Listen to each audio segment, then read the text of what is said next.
السلام علیکم۔ چودھری صاحب دیہاتی سٹائل میں دھوتی پہنے شہر اپنے بیٹے سے ملنے آئے۔ بیٹے کے گھر پارٹی چل رہی تھی۔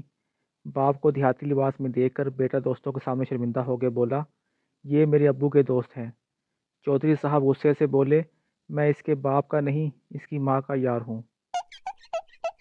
ایک ہاتھی نے رومانٹک موڈ میں ایک چونٹی کو چھیڑا۔ چونٹی غصے میں ہاتھی کی بیوی کے پاس جا کر بولی، اپنے آوارہ شوہر کو سمجھا، ورنہ مرد ہمارے گھر بھی ہیں۔ شادی کی رات شوہر پریشان ہو گیا کہ بیوی سے کیا بولوں۔ آخر وہ بولا، آپ کے گھر والوں کو معلوم ہے کہ آپ یہاں میرے ساتھ ہو۔ ایک دفعہ چلتی ہوئی ریل گاڑی کی بجلی اچانک بند ہو گئی۔ ایک صاحب نے اٹھ کر زنجیر کھینچی تو ان کے گال پر زور کا تھپڑ پڑا۔ انہوں نے دوبارہ زنجیر کھینچی تو پھر تھپڑ پڑا۔ تیسری بار بھی ایسا ہی ہوا تو وہ ضبط کر کے سیٹ پر بیٹھ گئے۔ کچھ دیر بعد بجلی آئی تو انہوں نے غصے میں چلا کر پوچھا، جب میں زنجیر کھینچ رہا تھا تو میرے منہ پر تھپڑ کس نے مارے تھے؟